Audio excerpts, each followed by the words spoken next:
Assalamualaikum warahmatullahi wabarakatuh. Semoga rahmat dan berkah Allah Subhanahu wa taala senantiasa bersama kita semuanya. Amin ya rabbal alamin. Bertemu kembali dengan saya Edwin Indarto dari IQdia, Key for Indonesia, lembaga pelatihan bisnis yang berbasis pada life dan business coaching. Sahabat, dimanapun Anda berada, pada kesempatan ini kita akan berbicara tentang topik cara ampuh tundukan pelanggan. Kadang ada pelanggan yang dia tidak menyenangkan. Ada pelanggan yang dia cukup mudah. Apakah mereka yang harus menjadi permasalahan atau kita dan tim kita? Nah, pada kesempatan ini kita akan belajar tentang cara ampuh tundukan pelanggan. Apa yang mesti kita cermati bersama-sama? Pastikan Anda menonton sampai selesai. Ingat untuk selalu like, komen, subscribe, share, dan tekan tombol lonceng untuk dapat pemberitahuan terbaru di channel YouTube Edwin Indarto. Terima kasih. Nah, kita awali dengan Anda harus paham terlebih dahulu bagaimana sih tipe sales. Jadi kalau kita melihat ada beberapa tipe sales, ya. Yang pertama adalah tipe order taker. Ya ini orang-orang, tim sales yang dia hanya tunggu order aja, jika nggak lakukan apapun, sehingga pastinya hasilnya rendah. Kenapa hasilnya rendah? Karena mereka tidak membangun kedekatan dengan calon konsumennya. Kemudian yang kedua adalah produk pusher. Artinya apa? Orang ini ngomong terus tentang produk atau jasanya, nggak peduli bagaimana customer-nya. Yang ketiga adalah overseller. Tipe sales ini ada terlalu banyak menjanjikan, terlalu banyak ngomong, sehingga menjadi sebuah ekspektasi terhadap customer. Kadang customer-nya mikir, ini apa mungkin ya? Semuanya oke gitu loh, ya. Kemudian yang keempat adalah tipe sales yang problem solver, yaitu sales yang dia tidak banyak bicara, tetapi dia banyak bertanya. Apa yang ditanyakan yaitu tentang apa sih sebetulnya yang dibutuhkan oleh customer-nya. Tanpa customer ini mungkin tidak dipaksa harus membeli. Ingat loh, sahabat ya, kadang kalau tempatkan diri Anda sebagai, bukan sebagai seorang sales, tapi tempatkan diri Anda sebagai seorang calon customer-nya. Ketika orang ini seolah-olah dia diskusi dengan Anda, dia seolah bertanya tentang diri Anda, dan dia coba, memberikan solusi atas diri Anda, kadang ada kesan menjual, kadang kita nggak nyaman, betul ya? Sehingga pastikan, Anda diskusi, tanyakan kebutuhan mereka tanpa bisa bermaksud hanya sekedar berinformasi saja tanpa bermaksud untuk melakukan proses penjualan. Niat iya pasti ya, itu. Nah, sahabat bisnis dimanapun Anda berada, Anda termasuk tipe yang mana? What type of sell you are? Anda termasuk tipe yang mana? Atau tim Anda termasuk tipe yang mana? Apakah dia order taker, hasilnya zong, ya? Apakah dia produk pasar, ini orang akhirnya benci ya, karena ngomong terus? Apakah overseller ini ya, surga mau diberikan ya? Kemudian apakah problem solver? Anda bisa lihat bagaimana pencapaian dan berpengaruh terhadap penghasilan Anda. Nah, sahabat bisnis dimanapun Anda berada, mari kita lihat sama-sama apa yang terjadi dalam pikiran seorang manusia termasuk calon customer Anda. Ternyata setiap keputusan itu ada dua tipe. Satu adalah logik dan yang kedua adalah emosinya. Ternyata logik itu sebetulnya hanya 15% porsinya, sedangkan emosi 85%. Artinya boleh kita berbicara tentang perbedaan harga. Tetapi, sahabat, ketika emosional Anda tidak Anda perhatikan, emosi dari pembeli Anda tidak Anda perhatikan, hasilnya adalah zonk. Ingat, karena mereka hanya 15% saja, ini dari penelitian. Maka tugas Anda adalah bagaimana membangun kedekatan sehingga emosional antara Anda sebagai seorang sales dengan calon customer Anda terbangun dengan bagus. Karena disinilah keputusan dipengaruhi untuk deal or no deal. Nah, yuk sebelum kita masuk, kita bicara tentang communication tools. Kalau kita lihat, ketika seseorang berkomunikasi, ini pasti ada kata-kata. Yang kedua ada voice atau tinggi rendah nada. Kemudian yang berikutnya adalah ada body language atau bahasa tubuhnya. Anda bisa bayangin kalau Anda dengar YouTube saya, kata-kata hanya datar saja, nggak ada intonasinya. Atau saya cuma diem aja. Mungkin Anda nggak nyaman, betul ya? Nah, berapa persen voice berpengaruh terhadap komunikasi? Ingat, bukan penjualan dulu, kita bicara komunikasi. Karena sebetulnya manusia tidak akan pernah lepas dari komunikasi, ya. Yang pertama, ternyata hanya 7% yang worth itu, kata-kata. Sehingga kalau Anda cuma ngomong doang dan sebagainya bersama calon customer Anda, ya mereka bisa jadi nggak tertarik. Apalagi nggak ada intonasi, karena intonasi atau voice itu berpengaruh 38%.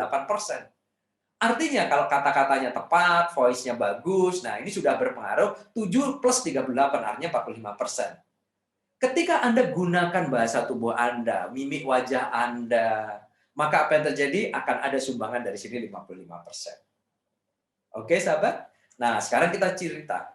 Apa yang terjadi pada diri manusia ketika dia berkomunikasi? Ternyata ada 3 mode komunikasi. Yang pertama adalah orang-orang visual. Apa itu? Orang-orang yang ketika dia berkomunikasi, dia cenderung menggunakan indera visualnya. Ya, penglihatannya, matanya, penglihatannya seperti itu. Bahkan kalau kita bercerita, kadang mereka ini menggunakan bahasa-bahasa yang juga ada kaitannya dengan indera visual. Contoh, saya melihat kemarin ya, ada teman saya menggunakan produk atau jasa Anda. Nah, dia menggunakan kata-kata melihat, itu ada kaitannya dengan indera visual. Kemudian yang kedua adalah orang-orang auditori, yaitu orang-orang yang dia berkomunikasi dan dia memiliki kecenderungan untuk menggunakan indera telinga atau pendengarannya. Perhatikan, mungkin dia akan lebih banyak berucap, si calon customer ini, tentang sesuatu yang tidak dilihat. Ingat, kalau dilihat adalah indera visual. Dia akan bercerita. Boleh saya bercerita, kemarin saya mendengarkan sahabat saya yang dia sudah menggunakan produk atau jasa Anda. Ingat, bercerita, mendengarkan, bukan dengan mata, tetapi dengan telinga. Betul ya? Nah, kemudian ada juga indera kinestetik. Dia menggunakan rasa atau perasaan. Jadi apa yang terjadi? Dia akan bercerita seperti ini, ketika Anda temui, "Saya butuh sebuah kendaraan yang membuat saya merasa bangga dengan kendaraan itu." Dia nggak bercerita. Ada orang loh yang dia cerita, "Saya ingin, terlihat keren dong dengan kendaraan saya." Tuh, berarti orang-orang ini menggunakan kalimat orang-orang visual. "Saya ingin sih jadi bahan omongan orang lain." Nah, tuh orang auditori. Tapi saya ingin merasa diri saya bangga dengan kendaraan yang saya naiki ini. Nah, saya merasa ingin aman dengan kendaraan. Ini orang-orang kinestetik. Nah, sahabat bisnis dimanapun Anda berada, penting loh Anda untuk paham audien Anda. Penting Anda untuk paham lawan bicara Anda. Penting bagi tim sales Anda untuk paham calon customer-nya. Apakah mereka menggunakan indera visual ketika berkomunikasi? Cek sekali lagi apakah kata-kata yang keluar dari mulut mereka juga merupakan cerminan visual, ataukah mereka menggunakan indera auditori mereka dan kata-katanya adalah kata-kata auditori, ataukah mereka cenderung menggunakan kinestetik dan kata-kata orang-orang kinestetik. Mari kita lihat sama-sama. Berapa persen orang visual? Ada 40% dari seluruh penduduk dunia. Orang auditori hanya 20%, orang kinestetik 40%. Tapi jujur ya, visual, auditory, kinestetik itu semua ada dalam diri manusia. Karena Tuhan memberikan 5 panca indera. Yang keempat, olfaktori, penciuman, gustatori, pengecap. Tapi secara umum, karena kita nggak bicara kuliner saja, secara umum adalah visual, auditory, kinestetik. Semuanya kita gunakan. Cuma dominasinya ada di mana? Urutan kedua apa? Urutan ketiga apa? Urutan keempat apa? Urutan kelima apa? Kalau dia dominasinya pada indera tertentu, maka Anda sebagai seorang sales ikuti itu. Ya, nah, sekarang setelah Anda paham tentang komunikasi mereka, ya word, kemudian voice, body language, kemudian Anda paham tentang visual, auditory, kinesthetic, so what? Apa yang mesti kita lakukan berikutnya?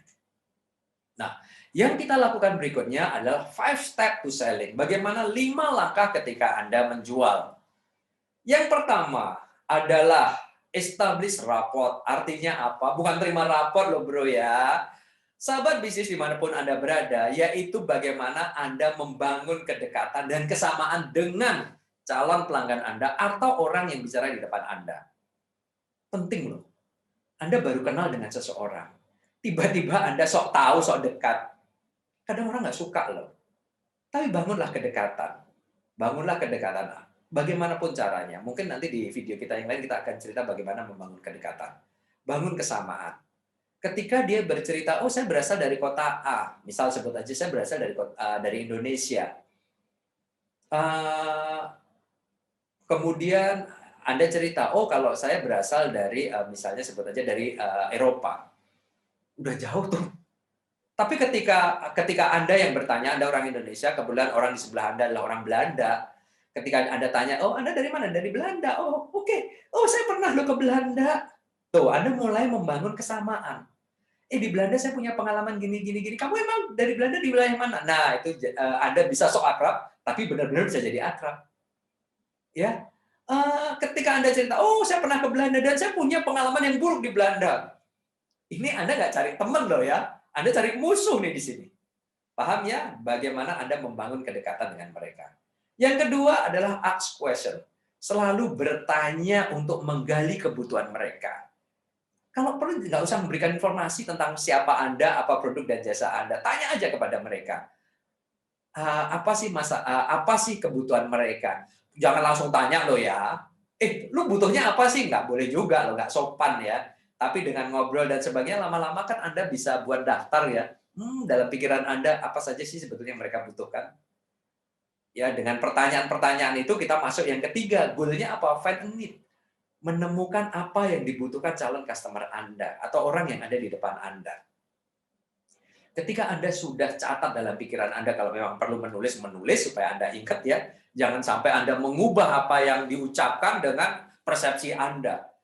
Contoh, dia bilang misalnya, maaf nih teman-teman, dia bilang, "Maaf, ayo kita makan yuk," atau kita, "Ini saya punya minum, silakan minum." Dia bilang, "Saya tidak haus, terima kasih." Tiba-tiba Anda bilang, "Oh kamu nggak mau minuman saya ya? Minuman saya nggak enak ya?"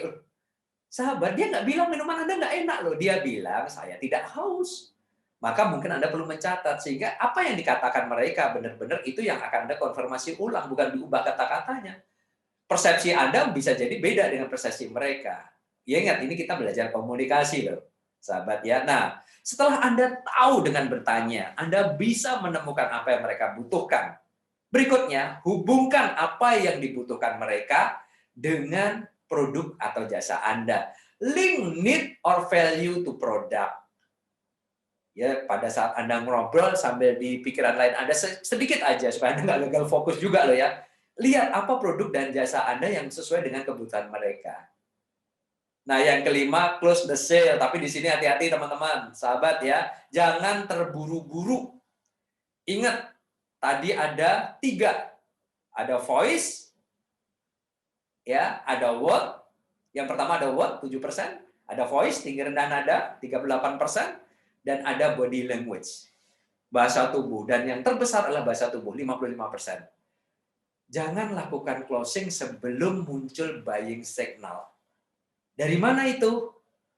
Bahasa tubuh mereka. Perhatikan itu. Ketika bahasa tubuhnya sudah oke, maka push the button, tekan tombol itu. Oke, demikian sesi kita kali ini. Semoga bermanfaat, menghantarkan kehidupan dan bisnis Anda untuk selalu bertumbuh dan berkembang. Oke, kita akhiri dengan ucapan hamdalah, alhamdulillahirrahmanirrahim. Wassalamualaikum warahmatullahi wabarakatuh.